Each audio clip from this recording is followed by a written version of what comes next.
Ndugu waandishi wa habari, wote tunafahamu kwamba ujenzi wa daraja la Magufuli bado unaendelea. Mafundi bado wako kazini, na jeshi la polisi tukishirikiana na wananchi na vyombo vingine vya usalama tumeendelea na kazi kubwa ya kuhakikisha kwamba ujenzi unaendelea katika hali ya usalama na kwamba hakuna mtu anayejihusisha na vitendo vya kufanya wizi na hivyo kudhoofisha ujenzi wa daraja hilo na kwenye miradi mingine mikubwa ya kimkakati katika mkoa wetu. Sasa siku ya leo tumepokea taarifa katika mradi wa daraja la JPM kwamba watu wamekuwa wengi upande wa Busisi, hali kadhalika upande wa Kigongofeli katika wilaya ya Misungu. Wingi huo umetokana na vivuko vinavyofanya kazi ya kuvusha watu, magari, pikipiki na baisikeli kuharibika. Kumekuwa kukitokea kuharibika kwa vivuko hivyo kwa sababu wanadai ni kutokana na magugu maji ambayo yametanda ile eneo lote. Sasa hali hiyo imesababisha watu kufurika kwa wingi na wengine kutaka kuvuka kwa sababu wanakwenda kwenye maeneo mbalimbali ya uzalishaji, wengine wanakwenda hospitali. Sasa jeshi la polisi tumeimarisha doria katika hilo eneo.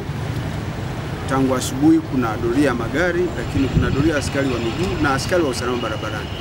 Kazi yetu kubwa ni kusaidia pale ili watu waweze kupita, kuvuka salama. Uongozi wa daraja nikiwa na maana mafundi wametoa maelekezo kwamba ile sehemu ile barabara inayotumiwa na mafundi kufanya ujenzi iruhusiwe ili watu waweze kupita, magari, pikipiki, waenda kwa miguu na baisikeli.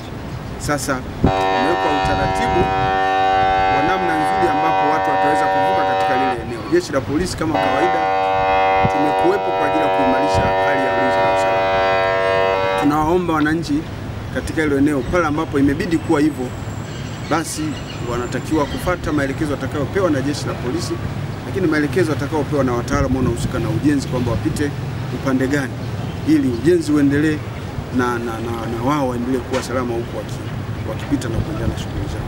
Lakini imekuwepo hali ya watu wengine wanapita, hawapiti kwa maana kwamba wanapita kwa ajili ya kwenda kufanya shughuli zao. Wengine wanakuja tu, wanafika katikati, basi anashusha mizigo kwa sababu wanapita kwa miguu, wanabaki wanashangaa pale. Sasa ile sehemu si kwa ajili ya kushangaa. Kama imeruhusiwa ni kwa ajili ya kupita ili uende upande mwingine kuendelea na shughuli zako za uzalishaji mali. Lakini kimsingi jeshi la polisi litaendelea kuwa pale.